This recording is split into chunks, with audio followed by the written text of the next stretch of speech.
하나님이 우리에게 주신 말씀은 마태복음 2장 1절에서 12절의 말씀입니다.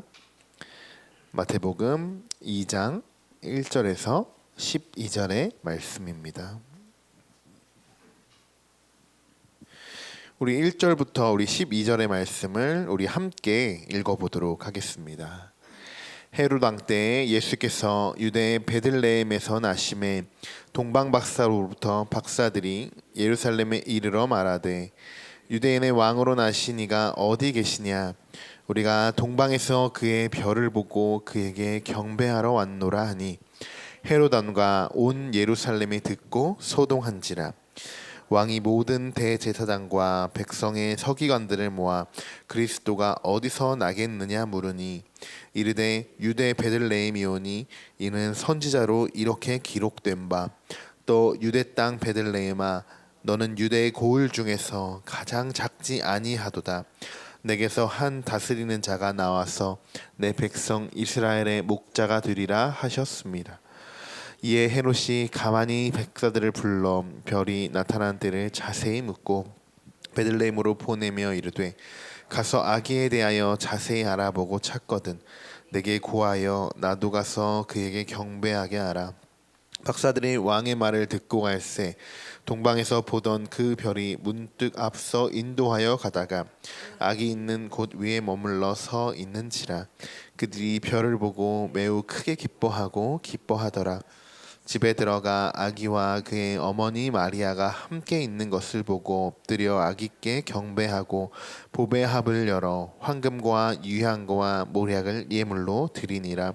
그들은 꿈에 헤롯에게로 돌아가지 말라 지시하심을 받아 다른 길로 고국에 돌아가니라. 아멘. 오늘 하나님이 우리에게 주신 말씀은 하나님이 정말 우리를 사랑하신다는 것을 몸소 보여주시는 사건입니다. 청년부 설교 때 제가 한번 전한 적이 있는데 이 계시라는 말이 있습니다. 계시라는 말이 무슨 뜻이냐? 이것은 하나님이 인류에게 자기 자신이 어떠한 분인지를 보여주시는 방법입니다. 또 계시는 두 가지로 나눌 수가 있는데 일반 계시와 특별 계시로 이렇게 나눠질 수 있습니다. 일반 계시는 자연을 통해서 또 하나님에 대해서 알 수 있는 일반적인 진리에 대해서 이야기하고 특별 계시는 초자연적인 것을 통해서 하나님에 대해서 보다 좀 더 구체적인 알 수 있는 구체적인 진리를 이야기합니다. 그것이 바로 성경이 특별 계시라고 이야기할 수 있습니다. 그리고 한 가지 더 오늘 우리가 읽은 이 말씀 이 본문의 내용인데요. 바로 예수 그리스도 이 예수 그리스도가 바로 특별 계시라는 것입니다. 저희는 지난주부터 시작해서 어제까지 신년 특별 새벽 기도회로 그렇게 기간으로 보냈습니다. 오직 예수를 깊이 생각하라라는 주제로 또 목사님께서 7일간 말씀을 전해주셨는데요. 새해를 맞이하면서 우리가 다시 한번 결단하고 또 기도하는 시간을 가졌습니다. 오늘은 이제 앞으로 우리가 그 결단한 말씀을 붙들고 어떻게 하면 흔들리지 않고 예수님이 걸어가셨던 그 길을 우리가 따라갈 수 있는지에 대해서 한번 살펴보려고 합니다. 예수 그리스도가 이 땅에 오신 것은 하나님의 특별 계시라고 말씀을 드렸습니다. 그렇다면 왜 죄인된 우리에게 이러한 특별한 은혜를 내려주시는 걸까요? 결국 예수님이 이 땅에 오신 이유에 대해서 다시 질문을 하게 됩니다. 우리가 잘 알고 있듯이 우리의 죄를 구원해 주시기 위해서 예수 그리스도가 이 땅에 오신 것이죠. 맞습니다. 분명한 것은 우리가 죄인이라는 사실이고 우리를 위해서 우리를 정말 구원해 주시기 위해서 하나님의 아들 예수 그리스도가 이 땅에 오셨다는 것입니다. 그럼 세월을 조금 거슬러 올라가 보겠습니다. 우리가 어디서부터 죄인이었을까요? 대대로 쭉 올라가면 아담이라는 사람 한 사람으로 좁혀질 것입니다. 첫 죄를 짓는 사건은 선악과를 따먹는 죄가 되는 것이고요. 이것을 우리는 원죄라고 이야기합니다. 구약 성서를 묵상해 보면 사악한 왕들부터 시작해서 우상과 죄악들로 물든 그 수많은 무리들의 사람들을 볼 수 있습니다. 그런데 하나님은 왜 그때 그리스도를 그들에게 보내지 않으셨을까요? 구약 시대의 하나님은 심판이라는 도구를 사용하셔서 백성들이 변화되기를 원하셨기 때문입니다. 한마디로 하나님은 우리 스스로가 깨닫기를 원하시고 변하기를 원하셨던 것입니다. 그것이 계속적으로 지속되고 또 변화되지 않았기 때문에 더 이상은 이대로 지켜볼 수 없었던 이 상황들을 지켜만 보시지 않고 하나님의 아들 예수 그리스도를 이 땅에 보내셔서 갈 길을 잃은 우리들에게 삶의 지표자의 역할을 해주시기 위해서 오신 것입니다. 그 마지막 결론으로는 십자가에 매달려 돌아가신 것이 바로 구원의 확증이 되는 것입니다. 오늘 우리가 읽은 본문의 내용을 자세히 들여다보면 예수님이 왜 삶의 지표자이신지를 우리가 알 수 있는데요. 예수님이 태어난 소식을 듣고 예수님을 만나고자 하는 두 무리들을 발견할 수 있습니다. 한 명은 헤로드 왕이고 한 명은 동방 박사들입니다. 그런데 이들이 예수님을 찾는 목적이 완전히 다르죠. 이 모습만 봐도 사실 이때나 지금이나 별반 다르지 않다는 것을 알 수 있습니다. 예수님의 진짜 오신 그 목적을 아는 사람은 자신의 삶에서 예수님을 닮아가려고 어떻게든 노력하는 사람들입니다. 그리고 헤롯과 같이 세상 사람들은 예수님을 항상 대적하고 그렇게 박해하는 무리들입니다. 그런데 이들의 공통점도 있습니다.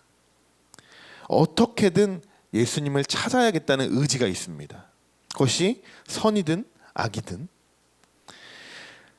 성도 여러분, 우리는 신년에 우리가 제일 먼저 해야 할 것이 바로 이것입니다. 예수님을 어떻게든 만나려고 노력해야 한다는 것. 이것부터 시작하셔야 합니다. 이 이후에 우리가 결단한 기도들은 이루어질 것이고 하나님의 계획하심이 우리를 통해서 나타나실 것입니다. 예수님을 만나지 않고 구하는 것은 헛된 것이겠죠. 헤롯과 동방 박사 똑같이 예수님을 간절히 찾았지만 목적은 분명히 달랐습니다. 근데 우리도 이럴 수 있습니다. 예수님을 진짜 찾는 이유가 무엇인가요? 한번 제가 이렇게 질문해 보겠습니다. 여러분이 예수님을 진짜 찾으시는 이유가 무엇인가요? 여러분은 어떻게 대답하시겠습니까? 혹시나 예수님을 이용하는 것은 아닌지, 아니면 예수님이라는 그 존재가 그저 종교적인 행위로 그렇게 내가 사용하고 또 사용되고 있는지는 아는지 우리가 곰곰이 생각해 봐야 된다는 것이죠. 우리는 당연히 동방 박사들과 같은 그런 무리들, 그런 사람이 되어야 합니다. 예수님만을 높여드리기 위해서 간절히 그분을 찾으시는 여러분이 되시기를 소망합니다. 그리고 구절을 보시면 동방에서 보던 그 별이 문득 앞서 인도하여 가다가 악이 있는 곳 위에 머물러 서 있는지라. 온전히 하나님의 인도하심을 받고 따라갔던 자들이었던 것입니다. 우리가 해야 할 두 번째 일입니다. 이 별이라는 것은 동방 박사들을 예수님이 그 동방 박사들을 예수님이 계신 곳으로 인도하는 그 삶의 지표라고 볼 수 있습니다. 그들은 그 먼 길을 별만 쳐다보고 따라갔습니다. 그 별은 누가 인도하시는 걸까요? 누가 그 별을 통해서 예수님에게로 인도하신 걸까요? 바로 하나님이시겠죠. 그들은 그냥 큰 별을 상징적으로 따라갔던 게 아니라 그 별을 인도하고 계신 하나님의 인도하심을 따라갔던 것입니다. 하나님은 별이라는 도구를 사용하셔서 그들을 인도하여 내신 것이죠. 이것 또한 하나님의 계시라고 볼 수 있는 것입니다. 2019년 한 해 하나님께서 여러분을 분명히 인도하실 것입니다. 그런데 어떤 방법으로 인도하실지는 아무도 알 수가 없습니다. 그럼 어떻게 해야 할까요? 앞서 말씀드렸듯이 신년에 우리가 제일 먼저 해야 할 것은 예수님을 어떻게든 만나려고 우리 스스로가 노력해야 된다는 것입니다. 구하라 그리하면 너에게 주실 것이요 찾으라 그리하면 찾아낼 것이요 문을 두드리라 그리하면 너에게 열릴 것이니. 예수님은 우리들의 구하고 찾고 문을 두드리라고 하셨습니다. 온전히 하나님께 구하시고 찾고 문을 두드리시는 여러분이 되시기를 소망합니다. 우리가 그렇게 할 때 하나님은 우리의 삶의 지표를, 동방박사들에게 별을 보여주신 것처럼 우리 안에도 삶의 지표를 보여주실 것입니다. 우리가 어떻게 살아가야 할지, 어떤 방법으로 시험을 이겨내야 할지, 우리의 지혜와 지식이 아닌 하나님의 주시는 지혜의 방법으로 우리가 이겨낼 수 있게 될 것입니다. 오늘의 말씀을 정리하겠습니다. 우리는 하나님의 자녀들입니다. 그럼 당연히 그분의 자녀된 모습으로 살아가는 것이 마땅하겠죠. 그렇지만 우리 힘으로는 절대 예수님의 사람으로 살 수 없습니다. 온전히 하나님께서 우리 안에 역사하셔야만 우리의 삶이 변화되어 그 변화된 삶을, 예수님의 삶을 살아갈 수 있다는 것입니다. 오늘 말씀을 통해서 먼저 하나님을 간절히 찾게 하시고 우리의 우선순위는 오직 예수 그리스도이심을 한 번 더 기억하시면서 우리의 연약함을 고백하시기 바랍니다. 또한 하나님만 바라보고 하나님께 구하는 모든 자들에게 하나님께서는 우리의 삶을 주관하여 주신다는 것을 믿으시기 바랍니다.